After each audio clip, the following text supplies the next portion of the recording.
Sebenarnya harapan saya yang paling utama itu simpel. Karena saya ini mengaku sebagai muridnya Bung Karno. Maka tugas utama dan paling utama dari seorang murid Bung Karno ini adalah menambah tenaga kaum marhen, menambah tenaga kaum miskin. Maka ketika kita bicara menambah tenaga kaum miskin, indikatornya dari mana keberhasilannya? Menurunkan angka kemiskinan. Selamat malam, Assalamualaikum warahmatullahi wabarakatuh. Ketemu lagi di Mong Omong episode ke-15 ya. Lama tidak bertemu ya, libur panjang, lebaran, dan juga tentu saja masih di bulan Syawal. Kami dari Nuhantra Production, saya Hantar Wibowo selaku pribadi maupun juga dari Nuhantra Production, dari Projo 24 dan teman-teman admin Projo, tim dari Mong Omong juga mengucapkan selamat Hari Raya Idul Fitri. Mohon maaf lahir batin barangkali mungkin ada kata-kata atau selama produksi kita yang kurang berkenan, sama mungkin postingan-postingan juga mungkin kurang berkenan, mohon dimaafkan. Nah, di mengawali ini aktivitas setelah liburan panjang, kita melanjutkan ya, ini mulai menghangat ini di Purworejo, mulai menghangat iklim politis ya. Jadi sudah banyak bermunculan tokoh-tokoh, entah itu muncul dari masyarakat ataupun secara personal sendiri ya, tokoh-tokoh untuk pemimpin Purworejo yang akan bertarung di Pilkada 2024. Nah, di studio ini sudah hadir juga Mas Dion Agassi. Selamat malam, Assalamualaikum warahmatullahi wabarakatuh. Ya, Mas Dion Agassi tentu saja kalau bagi orang Purworejo tidak asing ya, karena beliau selaku ketua DPRD dan juga ketua PDIP Purworejo, kemudian juga dan terpilih kembali ya untuk menjadi Alhamdulillah anggota DPRD mendatang. Kalau untuk perolehan suaranya masih terbaik? Alhamdulillah masih tertinggi Untuk dapil untuk satu kabupaten Purworejo ya. Top rekor untuk perolehan suara terbanyak ya. Untuk kebetulan beliau di dapil 1 Purworejo dan Kaligesing. Purworejo Kaligesing. Ya. Nah, kita akan ngobrol banyak nanti, tapi sebelumnya kita juga menyapa teman-teman yang mungkin sedang menonton live di IG Projo 24 dan TikTok Projo 24 ya. Kemudian juga ngomong ini juga nanti akan rekamannya akan ditayangkan di YouTube kantor Nuhantra. Nah, dan acara ini terselenggara atas kerjasama admin paguyuban admin Purworejo, dan juga ada dukungan dari Kolong Langit, Miss Rembak maupun dari Kadensur. Nah, kita menyapa ke Mas Dion. Gimana Mas? Sehat? Sehat, alhamdulillah, harus sehat. Ya. Mas Santoro sehat ya? Alhamdulillah ya. Jadi ini memang saya agak grogi untuk malam ini. Bukan karena kapasitas ya. Kalau insya Allah sih untuk kapasitas jurnalis memang harus biasa untuk berhadapan siapapun ya. Cuman saya kalah ganteng sama kalah muda ya. Pasti ya. Setuju ya teman-teman, setuju ya. Ya, maksudnya mau tidak mau saya harus mengakui lah. Gitu. Nah, kemudian ini untuk saat ini mulai sibuk apa ini Mas Dion? Ya itu yang pertama, karena kewajiban saya sebagai ketua DPRD kan masih selesai nanti di tanggal 14 Agustus 2024. Jadi ya sehari-hari masih bertugas sebagai ketua DPRD Purworejo. Kemudian juga ya kesibukannya kurang lebih saya kira masih berkutat di permasalahan permasyarakatan dan tupoksinya DPRD ya. Nah, kalau ini ya, ini kan kemarin nama-nama mulai bermunculan itu ya. Kemudian, tapi kita tahan dulu. Kayaknya kita lebih mengenal ke dalam dulu. Oke. Kita mengenal istilahnya. Kalau Mas Dion memang lahir dan besar di sini atau seperti apa? Saya lahir di Purworejo 7 Juli 1989, besar juga di Purworejo. Kemudian saya SMA menempuh pendidikan di Yogyakarta. Kemudian kuliah saya di Jakarta dan melanjutkan kerja di Jakarta. Pulang kembali Purworejo tahun 2013, 11 tahun yang lalu. 2013. Setelah itu langsung aktif ke politik ya? Ya, jadi saya terdaftar sebagai keanggotaan di PDI Perjuangan itu sejak 2011. Menjadi anggota dewan tahun? Menjadi anggota dewan 2014. 2014 ya, berarti sudah dua periode ini ya, 10 tahun. Dua periode. Bakal tiga periode ini ya. Ya. Nah, kalau Mas Dion dari kecil di Purworejo dan pasti punya banyak teman, punya lingkungan juga, kemudian selama ini merantau ya, kemudian sempat merantau, kemudian kembali lagi ke sini. Nah, apa sih yang dilihat dari Purworejo begitu pertama kali datang ke sini seperti apa? Ketika habis pulang maksudnya? Iya, masih habis pulang dari perantauan itu, membandingkan dengan kota-kota besar atau lainnya. Ya tentu saya kira masih banyak hal yang perlu kita perbaiki, walaupun terus terang Purworejo itu kan selalu ngangeni. Jadi ketika pulang pun ya itu sekaligus menebus rasa rindu bertahun-tahun tidak tinggal di Purworejo. Tapi tentu ketika kemudian kita bandingkan dengan pengalaman saya ketika keluar, banyak hal potensi di Purworejo ini yang saya kira perlu kita kembangkan lagi ke depan agar supaya Purworejo ini yang dulu akrab opininya di masyarakat di luar Purworejo ini kan kota pensiunan. Kemudian bahkan banyak juga yang dulu tanya Purworejo, kalau saya merantau itu selalu ditanya Purworejo itu mana? Pasti pertanyaan seperti itu. Akhirnya saya jawabnya dulu ya Purworejo itu punya deket Jogja lah, kan rata-rata begitu. Nah ini saya kira perlu potensi ini kita garap agar ke depan Purworejo ini semakin dikenal. Dan yang kedua, bagaimana kemudian PR kita mengembangkan perekonomian di Purworejo supaya anak-anak muda kita ketika lulus sekolah, ketika lulus kuliah, ini mereka bisa mendapatkan penghidupan yang layak di Purworejo. Karena sebagian besar, kalau kita harus akui, muda-mudi Purworejo itu kan lebih banyak yang kemudian mimpinya ini kan keluar Purworejo setelah lulus sekolah. Nah ini yang saya kira potensinya luar biasa bahwa Kabupaten Purworejo ini secara lokasi, secara geografis, kemudian dari potensi pangan, kemudian dari pariwisata, ini yang harus kita ke depan. Saat ini mungkin penanganan sudah baik, tapi masih banyak hal yang bisa kita tingkatkan. Nah kalau kebanyakan memang ini ya, terus paling mudah itu Jogja. Jadi seakan-akan Purworejo itu bayang-bayang dari Jogja gitu ya? Sebenarnya bisa dibilang kita seharusnya bisa memanfaatkan. Jadi perspektifnya yang kita rubah, bukan kemudian Purworejo di bawah bayang-bayang Jogja, saya kira enggak. Tapi bahwa kemudian kita menjadi salah satu kota penyangga Jogja ini yang harus kita manfaatkan. Karena satu, bahwa tentu kita akui, kalau kita bilangnya mau ngejar Jogja, bisa nggak bisa, tapi ini waktunya kan akan sangat lama ya.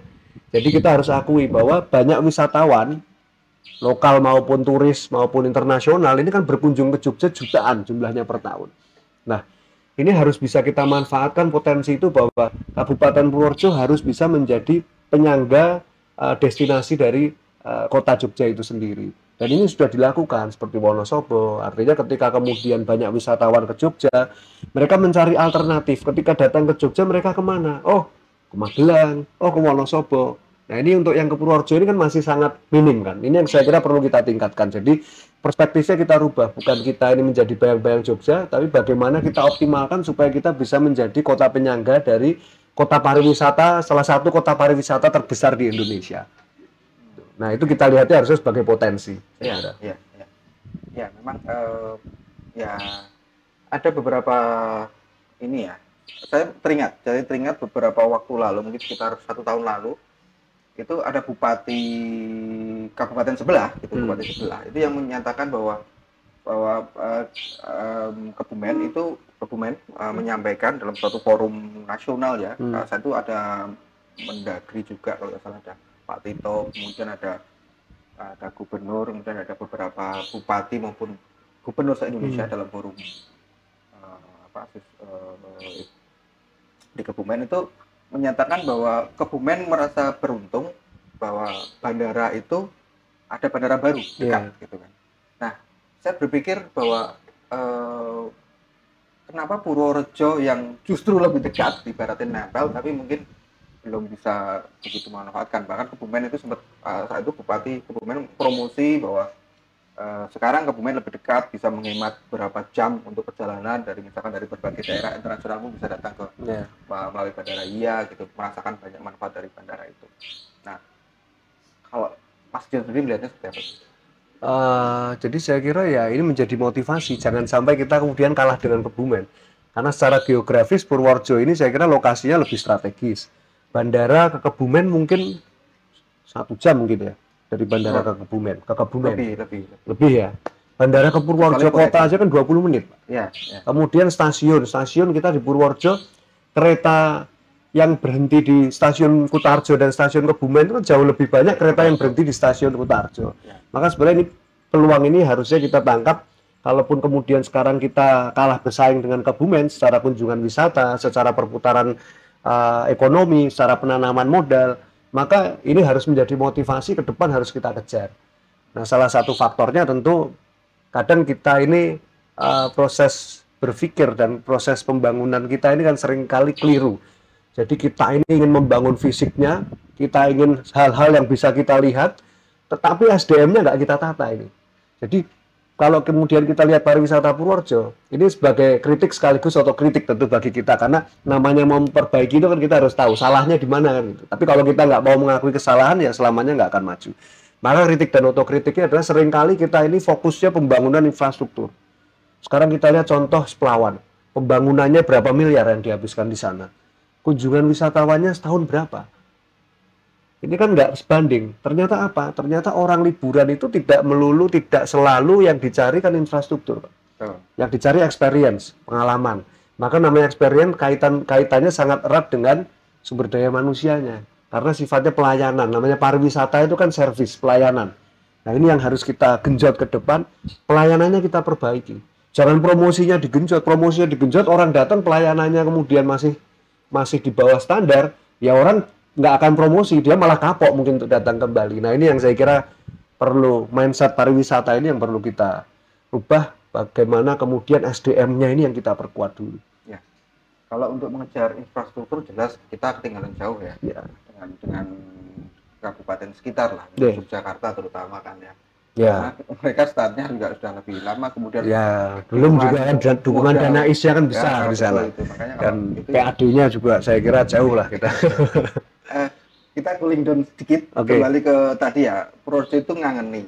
Apa yang paling ngangeni dari Purworejo? Saya kira manusianya ya, warganya Purworejo, masyarakatnya itu kan saya bandingkan ketika apalagi saya waktu itu di Jakarta. Di Purworejo kita lewat jalan aja, kita nyapa orangnya mau kenal nggak kenal itu kan pasti balik nyapa. Ponggo kan pasti begitu. Atau misalnya kita kemudian jalan-jalan lah, kita ke manapun area Purworejo, mungkin ke Kaligesing, saya paling sering ke Kaligesing. Kadang orang nggak kenal pun kita suruh mampir.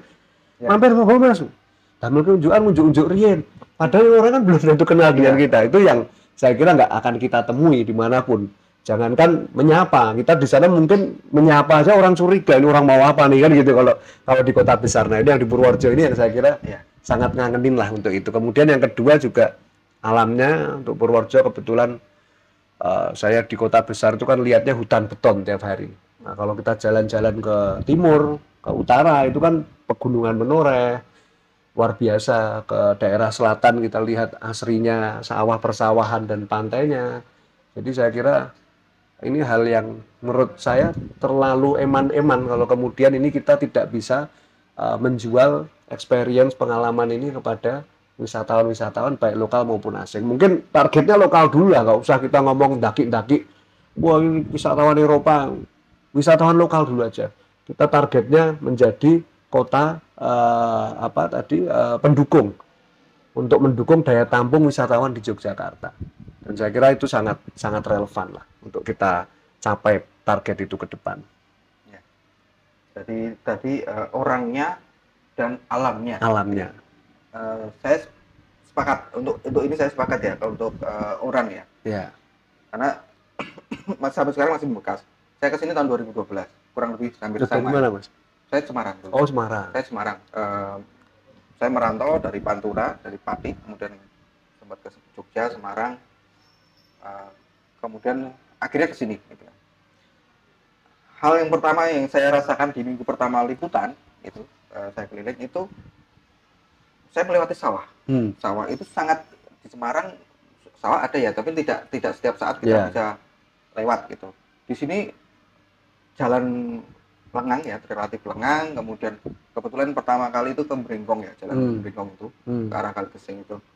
View-nya kan bagus gitu kan, kiri kanan sawah, kemudian di depan itu ada perbukitan itu kan kayak lukisan anak SD gitu kan. Nah, itu hampir tiap hari, setelah itu hampir tiap hari liputan kemana-mana sih pasti ketemu sawah juga gitu Mbak. Beberapa daerah. Nah, kemudian orang juga itu ke Bagelen misalkan liputan apalah, saya kan sering kalau mungkin bisa istilahnya bolang ya, liputan tapi tidak tahu arah kemana gitu, maksudnya asal jalan aja nanti ikuti kata hati gitu. Nah, itu sering pernah ditawari orang apa ya, beres ini kelapa itu. Nah, habis itu saya ya menarik gitu kan, kemudian saya ngobrol-ngobrol itu, pulang disuguhi minuman, kemudian mas mampir, sama sekali nggak kenal ya. Nah, itu teh yang ada gula merah, teh tapi tidak dibuat manis, tapi terus makannya sambil gula merah. Itu sampai sekarang masih membekas walaupun belasan tahun, tapi sangat membekas. Nah, ini memang tidak bisa didapat di daerah lain. Ya, itu untuk yang ini yang memang ngangeni. Mungkin ada lain ya, tapi ya ini yang apa, tepat dan orang dan alam mungkin. Nah, kemudian kita singgung sedikit tentang orangnya ramah. Basicnya orang-orang kita itu ramah. Kemudian tadi Mas Dian menyinggung SDM ya, harus ditingkatkan gitu kan. Purworejo terkenal sebenarnya, ini berdasarkan pengamatan saya, banyak yang bilang, kemudian saya sempat ke beberapa kota itu, sempat ngobrol dengan beberapa orang. Purworejo itu dulu pendidikannya bagus. Maksudnya kota yang bahkan terakhir kemarin sempat berbicara dengan dari BPS waktu jadi Pak Budi, kepala BPS, itu sempat ngobrol bahwa indeks pembangunan manusia Purworejo termasuk bagus. Kalau nggak salah di atas rata-rata lah di Jawa Tengah. Saya lupa enggaknya. Nah, mendengar dari Pak Budi itu saya agak lega, dalam artian ternyata masih bagus. Tapi dari beberapa orang, terutama dari kabupaten sebelah gitu, dari kabupaten itu banyak yang bahwa sekarang dulu orang ke Purworejo sekedar untuk sekolah, entah itu di tingkat SMA, kampus, pendidikan tinggi, ataupun mungkin pondok gitu. Tapi sekarang sudah bergeser. Saya melihat itu pergeseran. Banyak yang kabupaten-kabupaten sebelah, entah itu Wonosobo, Kebumen, itu banyak yang sudah mau memperbaiki kualitas pendidikan mereka, masuk pendidikan kampus-kampus, kemudian SMA, SMK juga sudah bagus-bagus. Bahkan saya melihat, saya juga sering ke beberapa sekolah itu, iklimnya lebih bagus sana. Ini mungkin pandangan subjektif ya, tapi saya selaku banyak beberapa itu. Nah, kalau Mas Dion sendiri melihatnya seperti apa pengamatan Mas Dion? Jadi terkait dengan pendidikan, kalau kita bicara Purworejo itu di awal tahun 1914, zaman masih kolonialisme, Purworejo ini adalah pusat pendidikan. Salah satu pusat pendidikan di Pulau Jawa. Buktinya kan contohnya SMA Negeri 7. SMA Negeri 7 ini kan dulu HKS. Hogere Quack School itu sekolah bagi calon guru pribumi. Jadi dan ini sekolah calon guru pertama yang ada di Indonesia, di Pulau Jawa pada waktu itu. 1914 kalau nggak salah, atau 13 lah antara itu. Artinya dulu orang-orang yang mau menjadi guru, baik itu dari Jawa Barat, baik itu dari Jawa Timur, itu rata-rata pasti mau tidak mau ke Purworejo, karena pusat pendidikannya di sini. Walaupun akhirnya kemudian di tahun-tahun berikutnya sekolah guru ini, HKS ini, pindah ke Bandung pada waktu itu kan. Tetapi artinya ketika dulu pemerintah kolonial menetapkan kenapa Purworejo ini dijadikan salah satu pusat pendidikan, berarti artinya kan memang di wilayah ini kan wilayah yang memenuhi syarat untuk membuka sebuah sekolah yang bahkan cuma ada di Purworejo pada waktu itu kan, sepulau Jawa. Nah, kemudian zaman terus berganti, kita lihat IPN kita mungkin secara rata-rata tidak terlalu rendah, tidak terlalu tinggi. Tetapi kita lihat angka putus sekolah kita. Angka putus sekolah kita dari SMP ke SMA ternyata masih cukup tinggi prosentasenya. Nanti bisa dilihat datanya. Nah, sebenarnya pertanyaannya kemudian adalah, ada apa? Kenapa kemudian putus sekolah? Padahal katanya sekolah gratis kan, seperti itu. Nah, maka perlu kita formulasikan kebijakannya bagaimana menekan angka putus sekolah ini. Karena bagi saya cukup meresahkan ketika melihat angka putus sekolahnya angkanya tinggi. ini menjadi cerminan. Saya kira majunya suatu peradaban itu bisa dilihat dari pendidikan, kesenian, kesehatan. Maka ketika pendidikan dasar 9 tahun ini tidak terpenuhi, ini yang harus kita kejar dulu. Kita nggak usah ngomong bahwa harus kembali seperti dulu Purworejo menjadi pusat pendidikan, saya kira terlalu jauh. Tapi bagaimana kita membenahi dulu struktur masyarakat kita yang sekarang ini masih banyak anak Purworejo yang tidak melanjutkan ke sekolah menengah atas atau SMK dan setingkatnya, ini yang perlu kita benahi. Ada apa sebenarnya di situ? Padahal katanya gratis kan, seperti itu. Misalnya, oh ternyata masih banyak biaya-biaya yang harus dikeluarkan selain biaya SPP misalnya. Entah itu biaya seragam, entah itu biaya pembangunan, transportasi, kemudian tertekan biaya hidup yang lainnya. Maka ketika bicara pendidikan ini sangat kompleks. Nanti kaitannya akan nyambung sampai ke tingkat kemiskinan juga di Kabupaten Purworejo. Nah, maka dari itu bagaimana kita meringankan beban orang tua? Saya kira kan paling realistis itu. Misalnya apa? Oh, misalnya seragam, sepatu, buku itu menjadi tanggung jawab pemerintah daerah. Skemanya apa? Supaya mereka tidak ditarik anak-anak ini. Skemanya BOSDA misalnya. Kita berikan BOS tapi berasal dari APBD daerah. Bisa nggak dilakukan? Saya kira bisa, tinggal kita hitung. Secara aturan boleh nggak undang-undang yang memperbolehkan? BOSDA ini boleh dilakukan. Nah, ini yang untuk bagaimana orang tua siswa ini tidak terlalu berat, mereka kita tanggung sebagian pengeluarannya, kemudian mungkin bisa di skema dengan transportasi sekolah di daerah-daerah pegunungan, kan bisa kita petakan, Mas. Oh, ternyata angka putus sekolah tinggi itu di mana? Di Bruno. Nah, maka kita sediakan, misalnya salah satu alternatifnya adalah transportasi kendaraan sekolah, di mana anak sekolah ini nanti dijemput di satu titik, misalnya dibawa ke sekolah misalnya. Kemudian apalagi sih orang tua siswa ini keberatannya di mana? Oh, masih beli seragam, masih beli buku. Nah, ini yang kita coba tutup. Sebisa mungkin kita berikan win-win solution. Jadi sekolah nggak boleh narik, tapi di lain sisi kita cukupi kebutuhannya sekolah. Kalau kita selama ini ya teriak-teriak, sekolah nggak boleh narik. Tapi bosnya sekolah dari APBD kan nggak mencukupi untuk operasional. Jadi jangan kemudian kita hanya ngacungkan jari telunjuk kepada salah satu pihak, tapi kita nggak memberikan solusi kan. Nah, saya kira win-win solusinya adalah cukupi kebutuhan sekolah. Kalau sudah kita cukupi, maka kita bisa keras. Oleh narik. Kamu nggak boleh gini. Jangan sampai memberatkan siswa. Cah-cah sekolah ini iso sekolah tamat paling tidak sampai dengan 12 tahun pendidikan. Karena saya yakin, saya percaya pendidikan itu salah satu fondasi utama kemajuan suatu wilayah, bahkan suatu bangsa. Saya kira itu, Mas. Kalau BOSDA sendiri, kalau untuk proporsi Kabupaten Purworejo memungkinkan? Memungkinkan. Karena APBD itu kan diatur di dalam undang-undang bahwa untuk pendidikan itu minimal 20% dari APBD kita. Maka kita hitung sebenarnya. Kita hitung aja jumlah siswanya berapa, maka per siswa per bulan mau kita berikan berapa, kalikan jumlah siswa se-Kabupaten Purworejo. Kalikan 12 bulan, kan seperti itu. Berarti mengurangi penggunaan itu ya? Kemungkinan nanti kalau untuk infrastruktur macam-macam, ya, namanya APBD itu kan prioritas. Oke.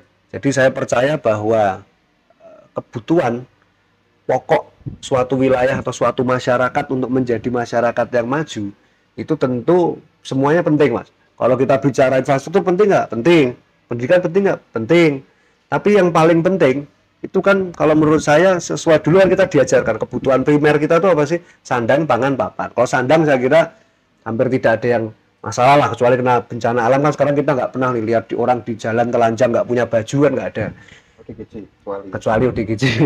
Atau misalnya papan rumah. Nah, ini saya kira perlu kita coba kita data Kabupaten Purworejo, sebenarnya rumah yang tidak layak huni itu berapa sih? Terkadang kita kendalanya kalanya sama aturan, mau bangunkan RTLH nggak boleh, nggak masuk di data kemiskinan misalnya. Nggak masuk, kalau dulu DTKS, kalau sekarang namanya apa itu? Namanya Indonesia tuh suka banget ganti singkatan soalnya. Kemudian, nah kita benahi dulu rumahnya. Rumah-rumah ini warga-warga marhen-marhen yang nggak punya ini kita benahi dulu. Kemudian yang ketiga apa? Pangan. Pangan itu yang harus kita selesaikan. Pertanian ini harus kita clearkan dulu. Karena tadi kalau saya boleh bicara Purworejo, potensi terbesarnya apa? Industri pangan. PDRB kita boleh dicek, PDRB kita paling tinggi itu sektornya pertanian, kehutanan, perikanan, itu paling tinggi. Maka kenapa nggak kita garap sektor pangan? Dan PDRB sektor keempat tertinggi adalah industri pengolahan. Nah ini kan nyambung semua sebenarnya. Cuman selama ini nggak pernah tergarap, nggak ada intervensi pemerintah, ada pun kecil lah intervensi pemerintah. Maka ketika kita bisa atasi masalah pangan di Purworejo ini menjadi sebuah industri pangan yang besar, ini maka kemiskinan secara langsung maupun tidak langsung pasti akan sedikit demi sedikit, saya optimis ini akan menurunkan angka kemiskinan yang cukup signifikan. Karena ketika bicara PDRB, 60% uangnya orang Purworejo itu masih di sektor itu, berarti ketika ini PDRB-nya di sektor itu naik, maka banyak orang yang kemiskinannya akan menurun. Nah, secara kemiskinan menurun, maka pendidikannya mereka akan lebih memperhatikan pendidikan. Ketika mereka bisa mencukupi kebutuhan pangannya, bisa mencukupi kebutuhan primernya, maka pendidikan ini saya kira otomatis akan meningkat juga. Nah, kemudian perannya pemerintah apalagi di situ? Ya kita dorong orang tua siswa ini jangan sampai keluar uang terlalu banyak untuk siswanya bisa sekolah, kan seperti itu.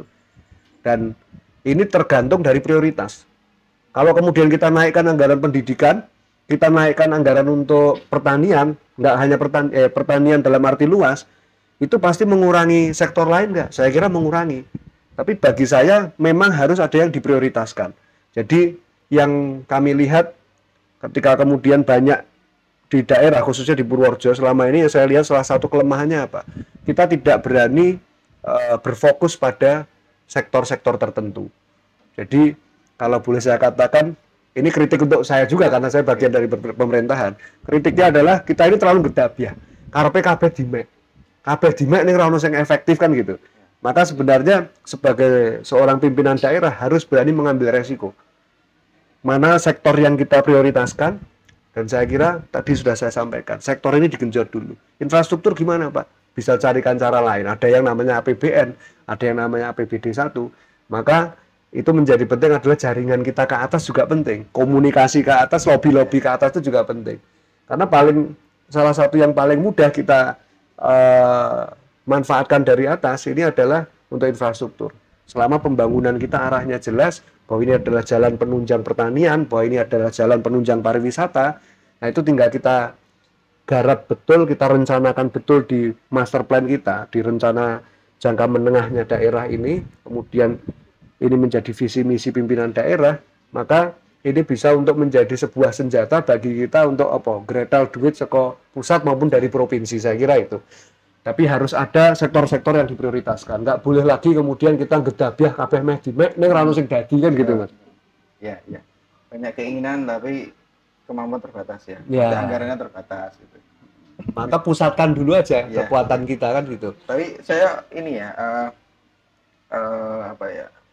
ya merasa bahwa ternyata Mas Dion juga sadar gitu ya bahwa sebagai ini tadi juga sebagai legislatif saat ini juga ikut berperan ya. Bagaimanapun juga berperan dalam proses pembangunan Purworejo selama 2 periode terakhir ini. Nah, kemarin kan ini nyambung ya dengan bahwa Mas Dion kemarin kan banyak dimunculkan nama-nama Mas Dion. Pertama jelas sebagai ketua PDI yang mendapatkan jatah porsi yang cukup untuk mengusung. Kemudian juga perolehan terbanyak tadi ya termasuk rekor itu. Jadi memang keinginan untuk menjadi selama ini legislatif. Memang ada keinginan untuk menjadi eksekutif itu karena ketidakpuasan atau seperti apa? Mungkin dijelaskan enggak? Ya kalau keinginan saya kira semua politisi pasti punya keinginan. Artinya bohong kalau kita bicara politisi itu nggak punya ambisi kan bohong. Jadi kalau ditanya punya keinginan nggak, ya tentu punya. Dasarnya keinginan ini terwujud atas dasar apa? Apakah kekecewaan ataukah karena apa? Saya kira enggak. Tapi saya kira sebuah niat karena kemudian saya ini lahir di Purworejo, saya besar di Purworejo, saya sebagai orang Purworejo yang ngerasa duweni Purworejo juga sebagai masyarakat Purworejo. Tentu kita ingin melihat bahwa kabupaten di mana tempat kita lahir, wilayah kita lahir menjadi sebuah daerah yang maju. Akan ada sebuah kebanggaan, ada sebuah achievement di situ kalau kemudian kita bisa berperan untuk membawa Kabupaten Purworejo ini ke arah yang kita harapkan. khususnya saya harapkan mungkin di situ. Jadi kalau kemudian saya ditanya ada nggak keinginan, ya pasti ada kalau keinginan. Tapi bahwa keinginan itu apakah didasarkan atas kekecewaan? Saya kira tidak, tapi lebih kepada bagaimana niat kita untuk melihat suatu saat ke depan bahwa Purworejo ini menjadi kabupaten yang kita impi-impikan, yang kita idam-idamkan, di mana tidak ada lagi anak-anak muda, atau kita bisa kurangi anak-anak muda kita ini yang lulus sekolah mau tidak mau dipaksa oleh keadaan harus merantau. Itu yang sering kali kita jumpai. Kemudian kami tentu juga berharap bagaimana melihat teman-teman para petani, para peternak kita itu, kalau saya tanya rata-rata, ini cukup menarik juga ini. Jadi kalau saya tanya, karena kita bicara Purworejo ini nggak bisa lepas dari pertanian. Salah satu yang menggugah saya paling mengganggu di benak saya sampai dengan saat ini adalah ketika saya bertemu dengan petani-petani. Saya tanya, anaknya ini kira-kira mau jadi apa? Rata-rata jawabannya nggak ada yang mau jadi petani. Rata-rata ya saya bilang. Karena orang tuanya pun mendidik anaknya untuk seperti itu. Kowe sekolah sing pinter ya, sekolah sing dhuwur men ora rekoso kaya bapakmu dadi wong tani. Itu. Padahal bayangkan, Pak, ini yang harusnya menjadi sebuah kegelisahan kita semua sebagai sebuah bangsa. Bayangkan kalau kemudian 20 tahun lagi kita punya sawah, kita punya kebun, tapi kita nggak punya petani. Nah, kira-kira kemarin harga beras sampai dengan 17.000 aja satu Indonesia bingung semua. Bayangkan kalau kemudian itu pangan kita ini mau tidak mau menggantungkan pada impor. Itu mau harga berapa kita? Maka ini yang menjadi kegelisahan, karena bicara pangan itu bicara kedaulatan.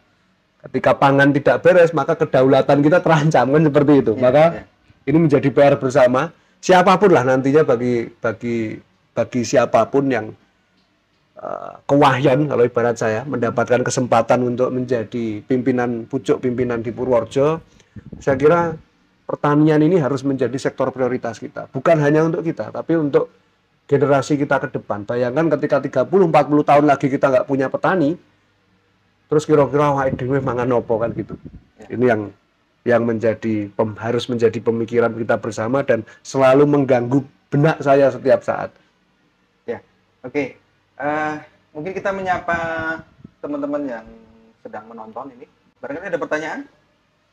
Ada pertanyaan atau silakan kalau ingin mengajukan pertanyaan langsung ke Mas Dion, bisa dijawab langsung ya melalui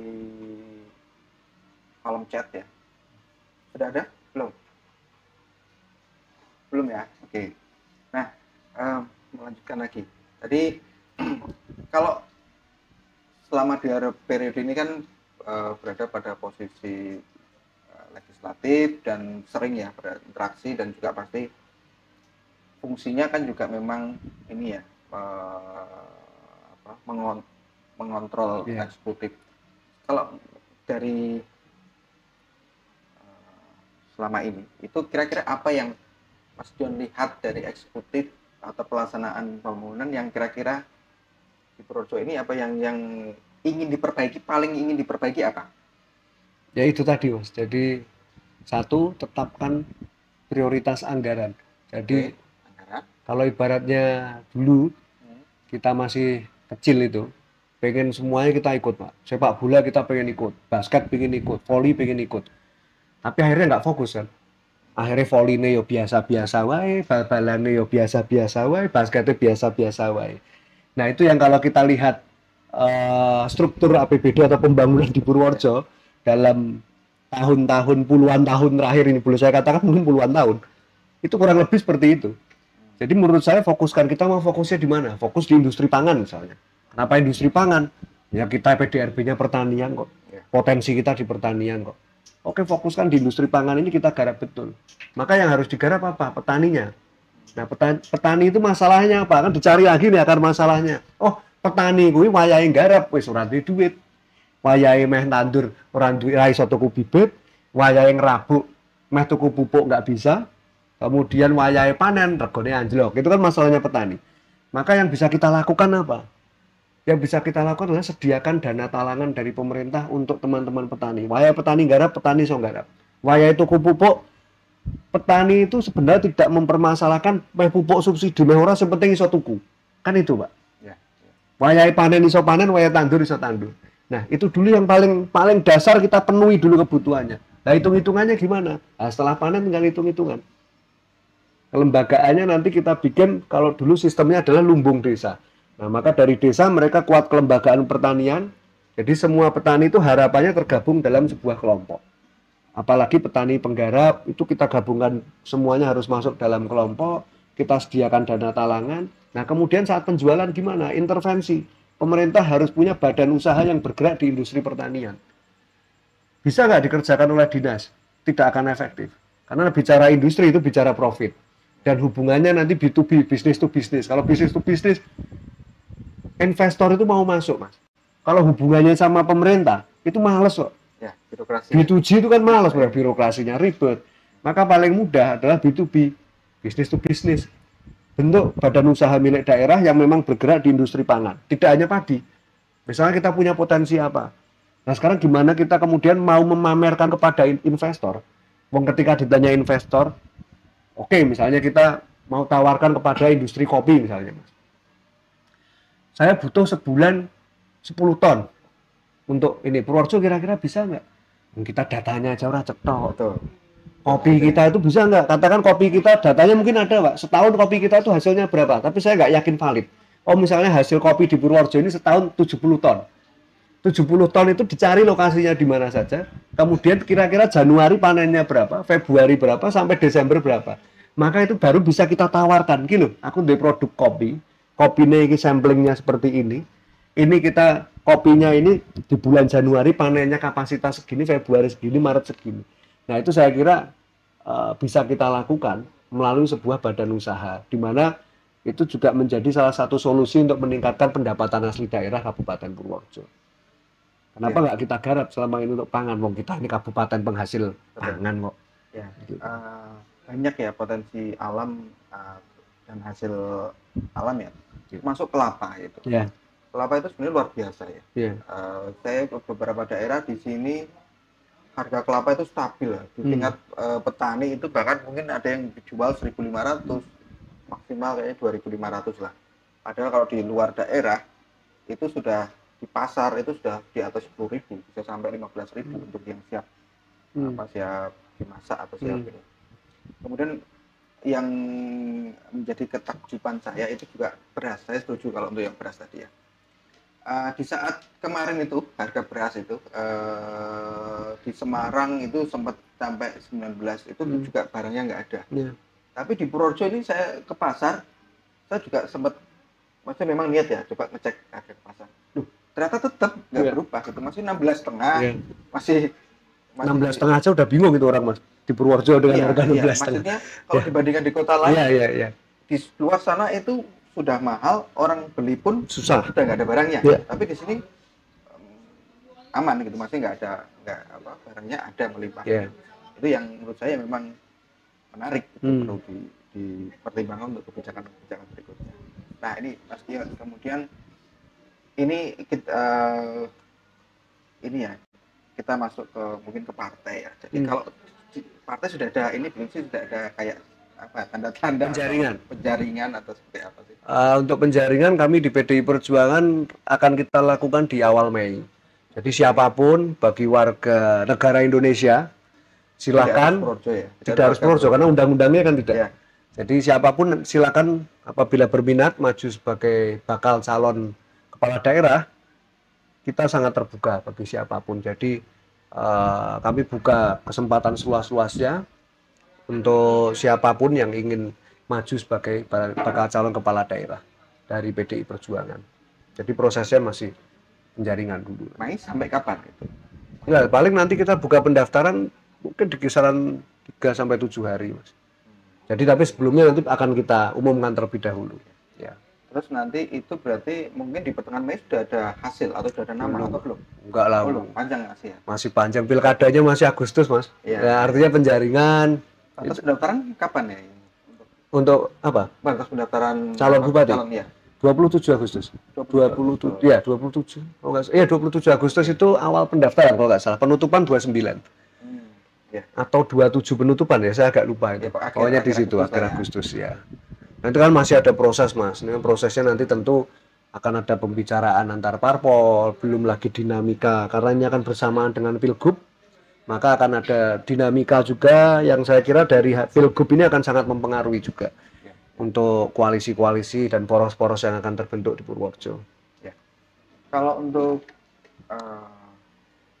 wakil ya, Mas John sudah ada pandangan belum? Waduh. Kalau nanti diusung kira-kira sudah ada pandangan? Kira-kira, maksudnya mungkin ada kriteria tertentu, walaupun mungkin tidak bisa memutuskan sendiri ya, karena partai ya. Ya tentu kriterianya harus memiliki kesamaan ya. Jadi kalaupun memang saya kemudian nanti dikehendaki atau mendapatkan kesempatan untuk maju, tentu harapannya ya namanya bupati dan wakil bupati itu kan ibarat seperti suami istri yang dijodohkan, saling menutup kekurangan dan harus punya satu visi dan misi yang sama, keinginan untuk Purworejo ke depan. Jadi karena banyak sekali contoh di daerah lain ini yang di tengah perjalanan bupati dan wakil bupatinya menjadi tidak lagi mesra, tidak lagi kemudian harmonis. Nah ini yang akan merepotkan kalau kemudian sampai terjadi seperti ini, karena yang pasti yang akan menjadi merasakan dampaknya birokrasi. Padahal bicara birokrasi maka terkait dengan pelayanan, maka terkait dengan pembangunan, maka ini yang harus kita hindari. Kita cari dulu yang mana yang punya kesamaan visi misi untuk membangun Purworejo. Kemudian tentu nanti akan ada pertimbangan atau faktor-faktor yang saya kira cukup kompleks juga, karena kita bicara bupati, wakil bupati, itu akan bicara juga terkait elektoral kan. Maka komposisi geografis dari antar calon, kemudian komposisi partai politik, kemudian mungkin demografi masyarakat Purworejo ini cocoknya mungkin apakah kemudian calonnya harus tua muda atau seperti apa, ini kan yang harus kita ya itu saya kira menjadi pertimbangan juga dalam politik. Ibaratnya saya kira faktor terkecil pun harus menjadi sebuah pertimbangan ya, seperti itu. Kalau mungkin untuk koalisi memang sudah ada katakanlah lirik-lirikan koalisi atau belum? Ya kalau koalisi saya kira kan semua masih terbuka. Kalau kami PDI Perjuangan tentu masih dalam proses komunikasi dengan partai-partai politik lain. Rencana juga kami akan melakukan kunjungan-kunjungan ke partai-partai politik lain di Kabupaten Purworejo. Tentu walaupun kami partai pemenang, tapi kan secara usia mungkin saya termasuk yang paling muda kan di Kabupaten Purworejo, sehingga mungkin saya perlu untuk berkunjung, bersilaturahmi dengan teman-teman partai lain. Untuk ya tentu masih di bulan Syawal kita sekaligus untuk mempererat silaturahim, juga sekaligus halal bihalal juga, supaya nanti situasinya kondusif lah. Nah, entah nanti bersama atau tidak, harapan kami adalah bahwa semangatnya pilkada ini kompetisinya adalah untuk pembangunan ke depan.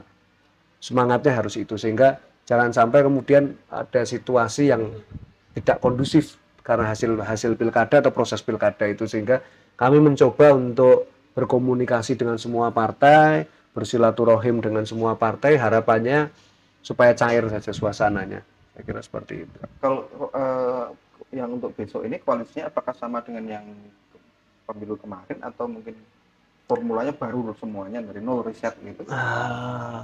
Saya kira akan banyak perubahan karena konstelasi politik dari tingkat pusat pun kan sudah sangat banyak berubah dibandingkan 4 tahun yang lalu di Pilkada 2020, dan tentu ini akan sangat berpengaruh.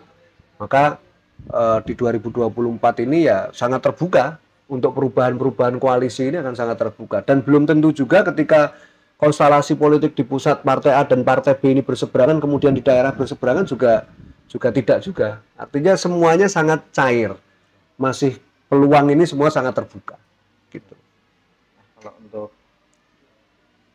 ini ya, kalau berkaca pada pemilu sebelumnya, pilkada sebelumnya ya, itu PDI walaupun pemenang pemilu ya, bisa seperti itu ya, karena perolehan suaranya terbanyak.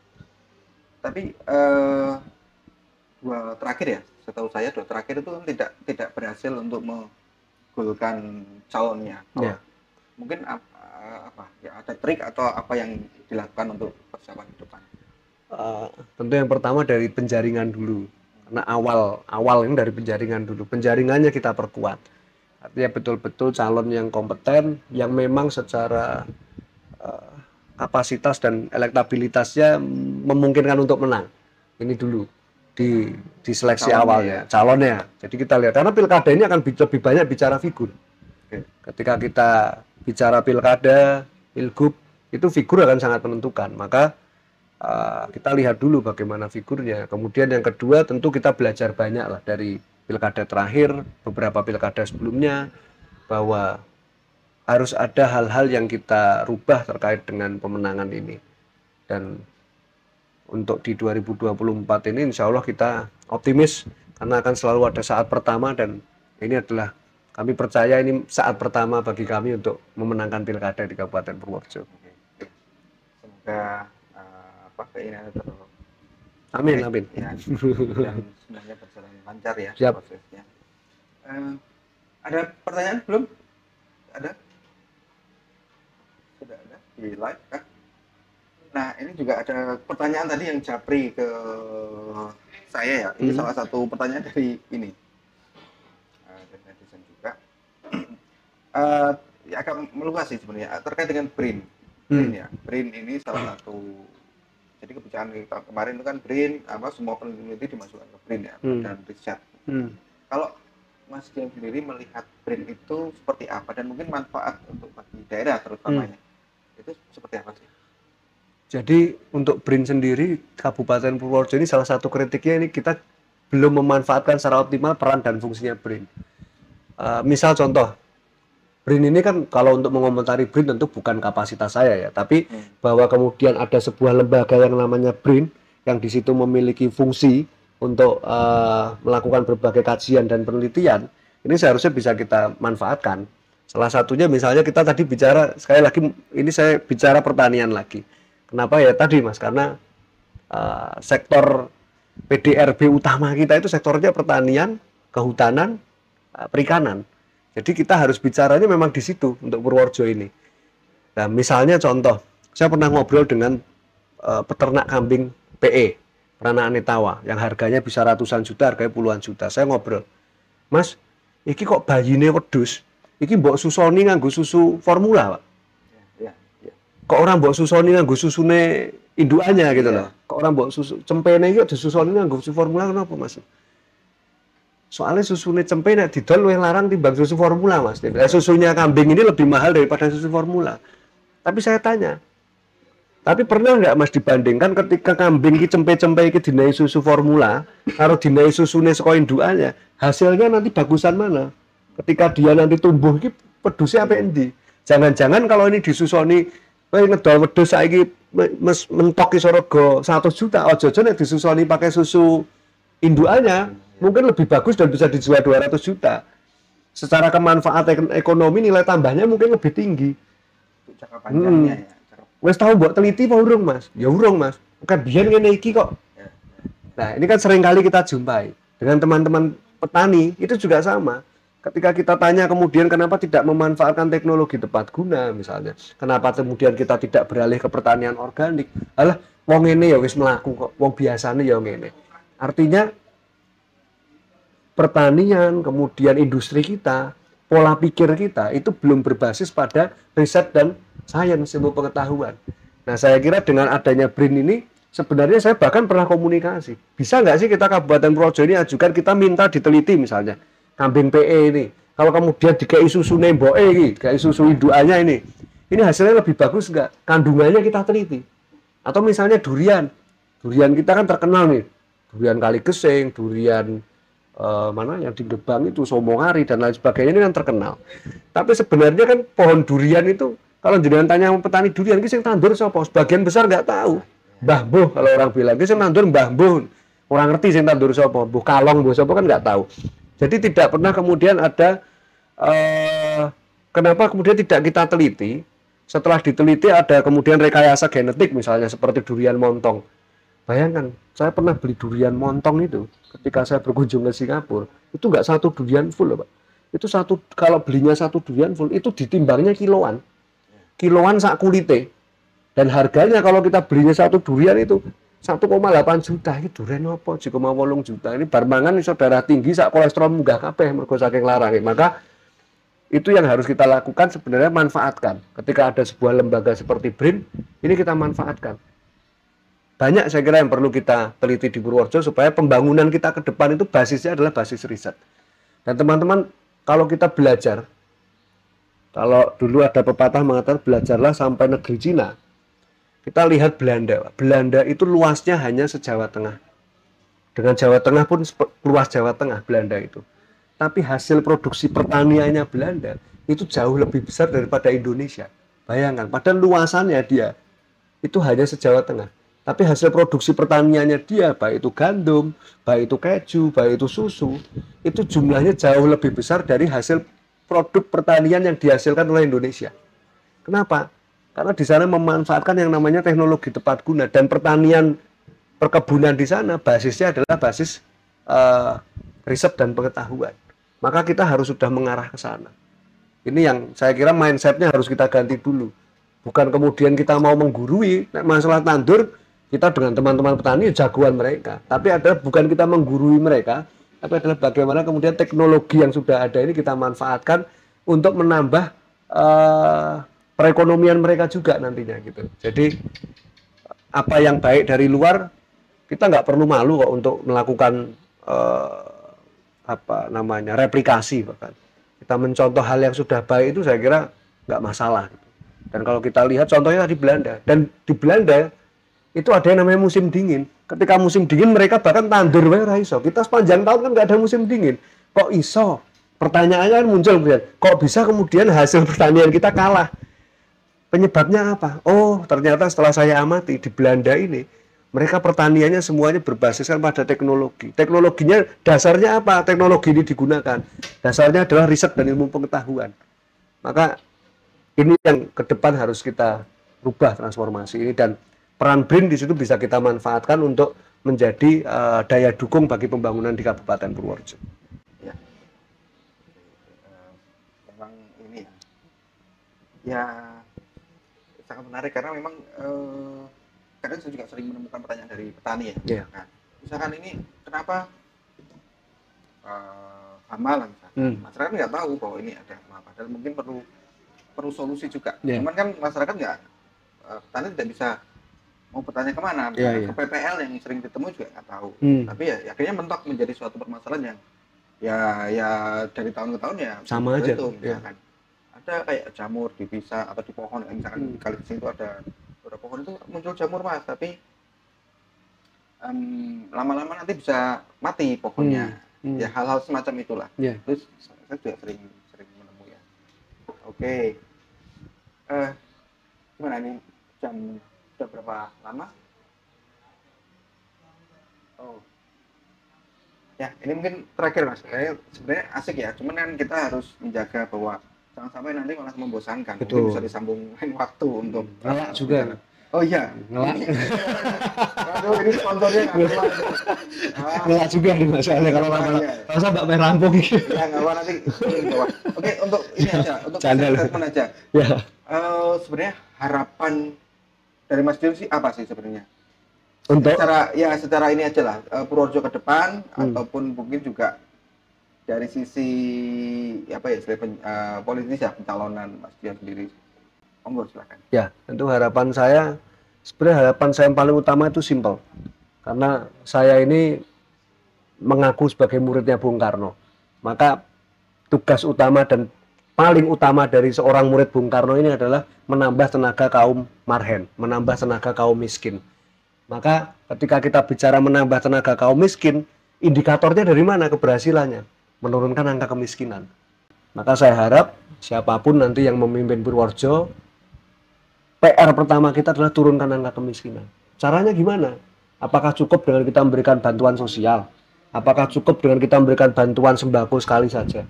Saya kira kan enggak. Kita berdayakan. Berdayakan di mana? Kita lihat dulu mayoritas demografi masyarakat kita itu apa? Ketemu tadi saya bilang, oh sektor pertanian.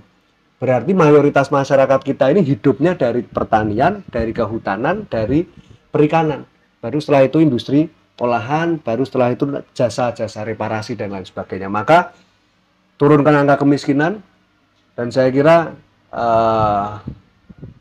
itu menjadi cita-cita kita, melihat Purworejo ini maju, melihat Purworejo ini berkembang, melihat bahwa anak-anak muda Purworejo ini suatu saat menjadi petani itu adalah sebuah pekerjaan yang membanggakan bagi mereka dan mencukupi.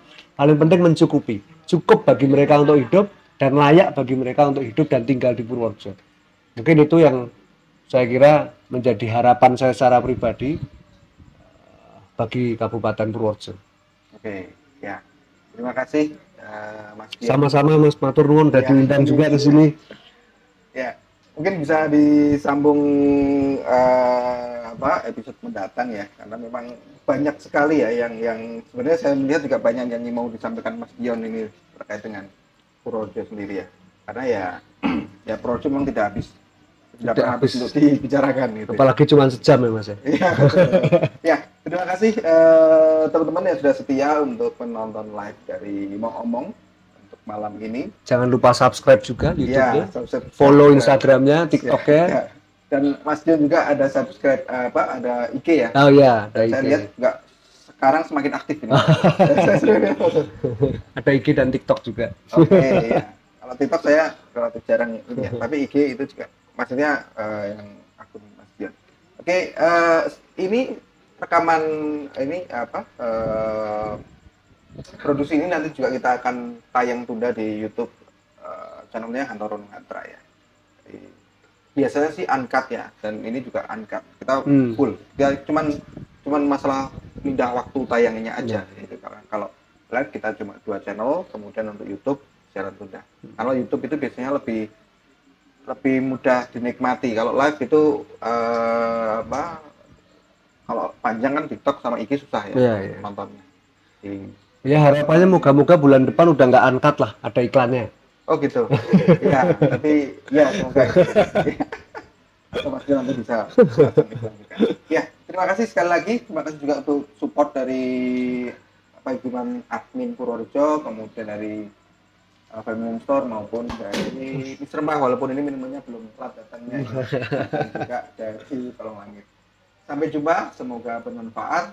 Jangan lupa saksikan Mau Omong episode selanjutnya. Assalamualaikum warahmatullahi wabarakatuh. Matur nuwun.